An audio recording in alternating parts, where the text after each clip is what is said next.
नमस्कार, मैं हूं सुप्रतिम बैनर्जी और आप देख रहे हैं वारदात। पूरी दुनिया में दहशत फैलाने वाले कोरोना वायरस ने अब भारत में भी अपने पैर पसार लिए हैं। एक के बाद एक 28 मामलों के सामने आने के बाद हिंदुस्तान कोरोना को लेकर हाई अलर्ट पर है, क्योंकि चीन समेत बाकी पीड़ित देशों के हालात बताते हैं कि यह जंग बड़ी और मुश्किल होने वाली है। 50 से भी ज्यादा देशों में फैल चुका यह जानलेवा वायरस अब तक करीब 3000 से ज्यादा लोगों की जान ले चुका है और यह तादाद लगातार बढ़ती जा रही है। हालांकि भारत सरकार का दावा है कि कोरोना से लड़ने के लिए उसकी पूरी तैयारी है। कोरोना की चपेट में तकरीबन आधी दुनिया। भारत में सामने आए कोरोना के 28 मामले। कोरोना से बचने के लिए दुनिया की जंग जारी। वर्ल्ड बैंक ने की $12 अरब के पैकेज की घोषणा। दुनिया में खौफ बन चुके कोरोना वायरस के खिलाफ ग्लोबल जंग जारी है। हर देश अपने अपने तरीके से इस जानलेवा वायरस को मात देने की कोशिशों में जुटा है, मगर यह जंग इतनी नहीं है, क्योंकि जिसे मात देनी है वो अदृश्य है। ये कब, कहां और कैसे आ जाए कोई कुछ नहीं कह सकता। तो कैसे इस दुश्मन से लड़ा जाए और बचा जाए, ये जानने से पहले ये जान लेना जरूरी है कि यह हमला कैसे करता है, और यह उन लोगों से बेहतर कोई नहीं जान सकता जो इस जानलेवा वायरस के शिकार हुए हैं। लिहाजा उनके बारे में जानना जरूरी है। यूपी, दिल्ली, तेलंगाना और राजस्थान के बाद अब तक ऐसी ही खबर बिहार से आ रही है। Case number 1, Muzaffarpur, Bihar. Thailand से आई युवती की तलाश। बिहार के सूचना राज्य मुख्यालय को जानकारी मिली है कि थाईलैंड से आई एक युवती मुजफ्फरपुर आई है, जिसके बाद इसकी जानकारी फौरन सिविल सर्जन कार्यालय को दी गई है। सूचना मिलने के साथ ही उसकी तलाश चल रही है। बताया जा रहा है कि यह युवती मुजफ्फरपुर की ही रहने वाली है। हालांकि अभी तक उसका कुछ पता नहीं चल पाया है। इसके साथ ही 2 और लोगों के कोरोना प्रभावित देशों से बिहार लौटने की खबर थी, जिनकी जांच के बाद टेस्ट नेगेटिव पाए गए। Case number 2, Panchkula, Haryana. चीन से लौटे हैं 21 मुसाफिर। खबर है कि दिल्ली से सटे हरियाणा राज्य में पिछले कुछ दिनों में चीन से पंचकुला लौटने वाले कुल 21 मुसाफिरों की जांच कराई गई। इनमें से 13 ऐसे यात्री हैं जिन्हें पिछले 28 दिनों से आइसोलेशन में रखा गया है। हालांकि सभी के सैंपल नेगेटिव पाए गए हैं। इसी बीच पिछले रविवार को 3 और नए यात्रियों को रिपोर्ट किया गया। इस तरह अब आइसोलेशन में रहने वाले यात्रियों की संख्या 9 हो गई है। सभी को डॉक्टरों की निगरानी में रखा जा रहा है। 28 दिन पूरे होने पर इन्हें भी आइसोलेशन से हटा दिया जाएगा। Case number 3, Agra, UP. 6 को कोरोना, 7 संदिग्ध। भारत में सबसे बड़ा मामला यूपी के आगरा में सामने आया, जहां एक ही परिवार के 2 भाइयों के घर के 4 और सदस्यों को कोरोना वायरस हो गया और इन्हीं सभी 6 लोगों में कोरोना वायरस पॉजिटिव पाया गया है। साथ ही परिवार के 7 और सदस्यों के भी इस वायरस से इन्फेक्टेड होने का शक है। सभी संदिग्धों को आइसोलेशन केयर में रखा गया है, जबकि जिन लोगों के टेस्ट पॉजिटिव आए हैं उन्हें दिल्ली के सफदरजंग अस्पताल भेज दिया गया है। आगरा में दरअसल तस्वीर ऐसी है कि इस बीच जो भी लोग बाहर से लौटे हैं, हर कोई डायग्नोसिस के लिए पहुंच रहा है। यहाँ अस्पताल के बाहर ये जो पीछे आप लोग देख रहे हैं, ये वो लोग हैं जो 27 और 28 फरवरी को इटली से लौटे हैं। और अब हालांकि इनका ये कहना है कि एयरपोर्ट पर वहां स्कैनिंग हुई थी, वहां पर चेक किया गया था, लेकिन अब उसके बाद क्योंकि इसी अस्पताल में पहले 13 लोगों को डायग्नोस किया गया था, 6 के सिम्टम ज्यादा मिलने के बाद उन्हें सफदरजंग भेजा गया, 7 लोगों को आइसोलेटेड जगह पर रखा गया है। लेकिन ये वो दूसरा बैच है जो 27 और 28 फरवरी को इटली से लौट करके आया था। Case number 4, Jaipur, Rajasthan. अब तक कोरोना के 3 मामले। भारत में एक और ताजा मामला जयपुर में सामने आया है। यहां एक इतालवी नागरिक के नमूनों की तीसरी जांच में भी उसे पॉजिटिव पाया गया है। इनमें से 2 मामले सोमवार को ही सामने आए थे, जबकि जयपुर में इतालवी पर्यटक के कोरोना वायरस से ग्रस्त होने की पुष्टि आज हुई है। जयपुर में इससे पहले जिस शख्स का सैंपल पॉजिटिव आया था, उसके सैंपल को आखिरी जांच के लिए पुणे की लैब में भेज दिया गया है।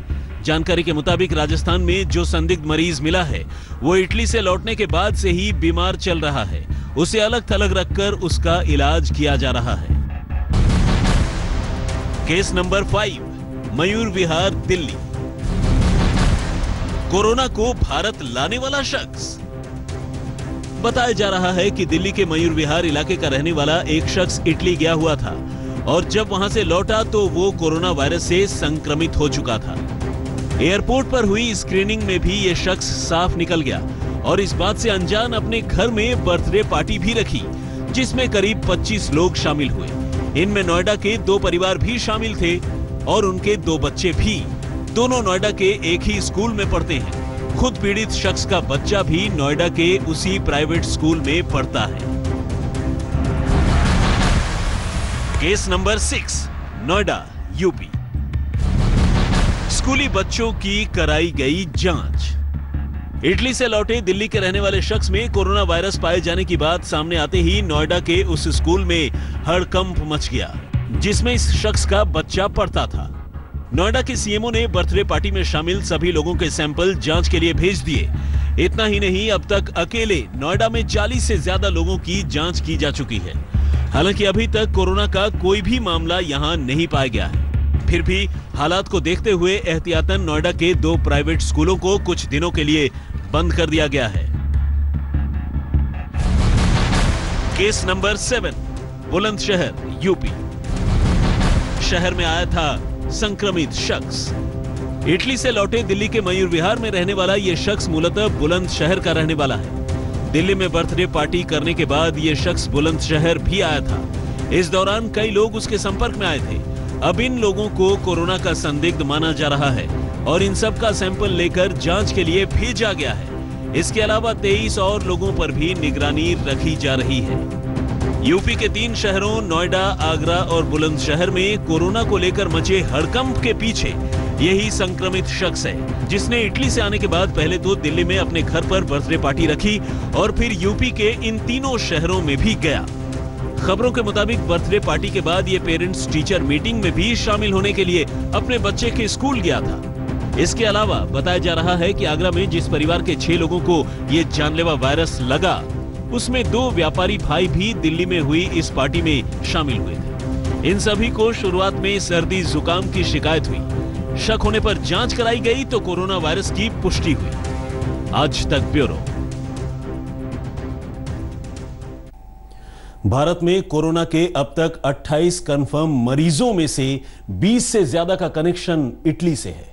इनमें 7 भारतीय तो ऐसे हैं जो दिल्ली और आगरा से इटली घूमने गए थे, लेकिन वहां से कोरोना वायरस के साथ लौटे। फिलहाल इनका इलाज दिल्ली के सफदरजंग अस्पताल में चल रहा है। हालांकि ये अकेले नहीं हैं, बल्कि ये इटली के पर्यटकों के एक दल से भी फैला है जो भारत घूमने आया था। एयरपोर्ट पर चेकिंग, संसद में भी खौफ, हाथ मिलाने से परहेज, डर में जी रहे हैं लोग। तो संसद से सड़क तक कोरोना वायरस से जंग है। पहली तस्वीर गुवाहाटी एयरपोर्ट की है। विदेशों से आए यात्रियों के शरीर का तापमान चेक कर यह देखा जा रहा है कि कहीं उनमें कोरोना के लक्षण तो नहीं। दूसरी तस्वीर संसद परिसर की है। सांसद मास्क पहनकर संसद पहुंचे। तीसरी तस्वीर वायरल वीडियो है जिसमें लोग हाथ मिलाने की जगह पांव मिला रहे हैं। चौथी तस्वीरें भारत के अलग अलग शहरों में कोरोना के कहर की हैं। कुल मिलाकर कोरोना वायरस ने भारत में भी अपने पांव पसार दिए।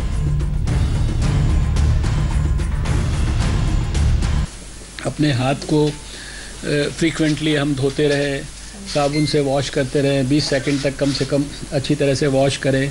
हैंड शेक की जगह आई रिकमेंड कि भाई अगर अभिवादन किसी का करना है, नमस्ते करके हम कर लेते हैं।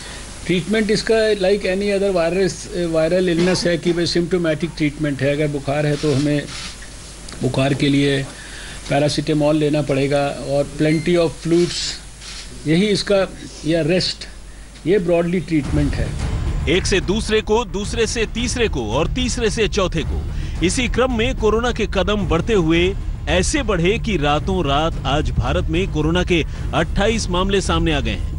कोरोना कितनी तेजी से दूसरों में फैलता है उसका एक और सबूत है भारत घूमने आया इटली का वो ग्रुप जिसमें एक शख्स के लक्षण दिखे। बाद में ग्रुप के आधे से ज्यादा लोगों को ये वायरस हो गया। दरअसल हुआ ये था कि इटली से 24 टूरिस्ट का एक दल भारत आया, जिसमें से 3 भारतीय हैं। ये दल जैसलमेर और जोधपुर होते हुए जयपुर पहुंचा। इस दल में से एक पर्यटक की तबीयत बिगड़ी। जांच की तो शुरुआत में रिपोर्ट नेगेटिव आई। दोबारा जांच करने पर वायरस के लक्षण मिले। यही नहीं, इटली के नागरिक की पत्नी भी कोरोना की चपेट में है। 24 टूरिस्ट के इस दल में 16 पर्यटक भी वायरस की जद में आ गए। सबको दिल्ली के आईटीबीपी के छावला कैंप के आइसोलेशन वार्ड में रखा गया है। ये जानकारी खुद इटली के दूतावास ने दी है। इटली से लौट रहे लोगों में जैसे ही वायरस के लक्षण दिखने की खबर फैली, वैसे ही दहशत बढ़ गई। आगरा के अस्पताल में भारतीय पर्यटकों का एक समूह पहुंचा। ये समूह 28 फरवरी को ही इटली से लौटा है। जल्द ही इन सभी की जांच की जाएगी। वायरस से लड़ने के लिए सरकार ने कमर कसने का दावा किया है। खुद स्वास्थ्य मंत्री डेमो देकर बता रहे हैं कि कोरोना से कैसे बचा जा सकता है और इसे लड़ने के लिए उनका एक्शन प्लान क्या है। सरकार पहले चरण में 15 लैब बना चुकी है, 19 और बनेंगे।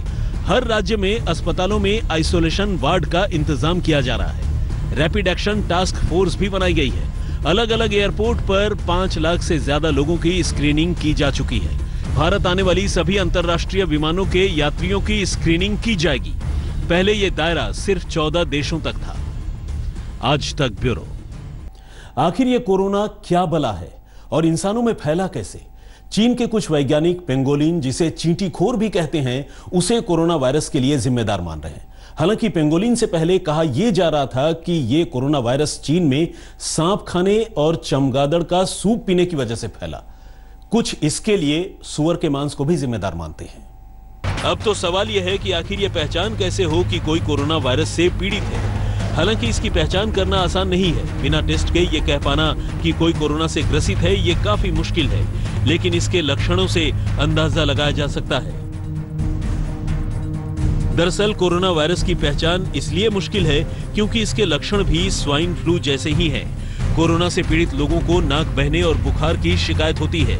इसके अलावा उन लोगों में जुकाम, खांसी और गले में खराश की शिकायत भी आम है। कोरोना से पीड़ित लोगों को सिर में तेज दर्द हो सकता है। उन्हें सांस लेने में दिक्कत होती है। उनका बुखार निमोनिया में बदल जाता है। उनके फेफड़े में भी संक्रमण हो जाता है, जिससे किडनी को भी नुकसान होता है। कोरोना वायरस जानवरों के अलावा एक आदमी से दूसरे आदमी में फैलता है। ऐसे में इससे बचाव के लिए काफी सावधानी और सतर्कता जरूरी है।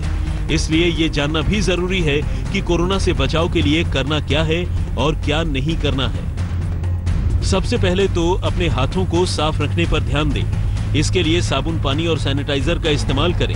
खांसते और छींकते समय मुंह ढकें ताकि संक्रमण न हो। आपस में हाथ मिलाने से बचें। सार्वजनिक जगहों पर कुछ भी छूने से बचें। खाना अच्छी तरह पकाएं। सब्जी और फलों को अच्छी तरह से धोकर खाएं। मीट, अंडे अच्छी तरह पकाकर ही खाएं। जानवरों के संपर्क में आने से बचें। अपने आसपास सफाई रखें और गंदगी न फैलने दें। आंख, नाक, मुंह पर हाथ लगाने पर तुरंत हाथ धोएं। रोगी या बीमार व्यक्ति के संपर्क में आने से बचें। सार्वजनिक जगहों पर N95 मास्क पहनें। बीमारी के लक्षण दिखने पर डॉक्टर या नजदीकी अस्पताल से संपर्क करें। इम्यून सिस्टम बेहतर बनाए रखने की कोशिश करें। हेल्दी डाइट और अच्छी लाइफस्टाइल का ख्याल रखें। तो वारदात में फिलहाल इतना ही, लेकिन देश और दुनिया की तमाम खबरों के लिए आप देखते रहिए आज तक। नमस्कार, मैं हूं अंजना ओम कश्यप। हमें उम्मीद है ये वीडियो आपको पसंद आया होगा। लेटेस्ट खबरों के लिए यूं ही देखते रहिए आज तक और इस वीडियो के पसंद आने पर लाइक, शेयर एंड सब्सक्राइब करना ना भूलें।